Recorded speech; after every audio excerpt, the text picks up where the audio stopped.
তো আমরা এখন আদ্যাপীঠ আছি। এই যে পেছনে দেখছেন ওটা মন্দির, এখন বন্ধ হয়ে গেছে। আপনারা আসল ভিডিওটা দেখতে পাবেন ব্লগে। আপাতত এই পর্যন্ত, বাকিটা আপনারা ব্লগে দেখুন। আমি অত্যন্ত ভাগ্যবান, আমার বাড়ি থেকে মাত্র 10 থেকে 15 মিনিট দূরত্বে খুব বিখ্যাত 4টি মন্দির আছে। একটি মা আনন্দময়ী আশ্রম, আরেকটি গিরিবেলা ঠাকুরবাড়ি, মা ভবতারিণী মন্দির দক্ষিণেশ্বর, আরেকটি আমি যেখানে দাঁড়িয়ে আছি মহামা আদ্যাপীঠে আদ্যামার মন্দির। আমরা এখন মন্দিরে প্রবেশ করছি। দেখতেই পাচ্ছেন অসাধারণ আলোয় আলোকিত মন্দিরটা। মন্দিরের ডান দিকে যে বাড়িটা দেখতে পাচ্ছেন, এখানে সম্পূর্ণ বিনামূল্যে ডাক্তারি পরিষেবা দেওয়া হয়, আপনারাও এখানে দেখাতে পারেন। এখন আমরা মন্দিরে প্রবেশ করছি।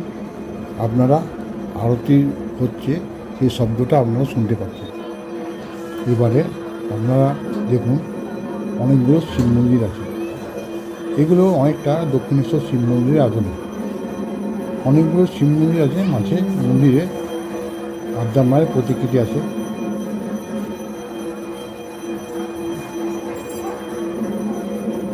এখন আরতি হচ্ছে।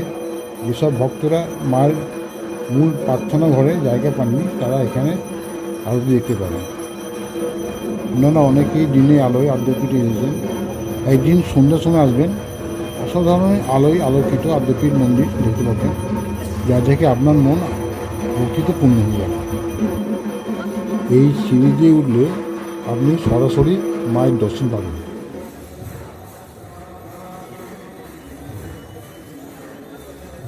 এখন আপনারা মন্দিরের চূড়া দেখতে পাচ্ছেন, এরপর দেখতে পাবেন মায়ের মূল মন্দির। আমরা এখন শিব মন্দির দেখি, আপনারাও শিবের দর্শন করুন। আপনাদের শিব মন্দিরগুলো ঘুরিয়ে দেখাচ্ছি, আপনারা দেখুন। এবার আপনারা মূল মন্দির দেখুন আর মায়ের দর্শন করুন। জয় মা।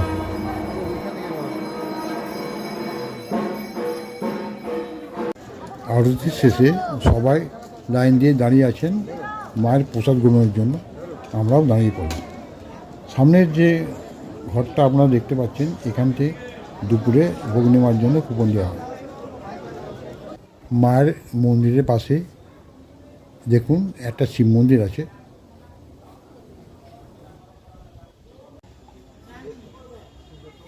যে গাছটা আপনারা দেখতে পাচ্ছেন, এই গাছটাতে অনেকে তাদের মনস্কামনার জন্য মানত করেন, আপনারাও করতে পারেন।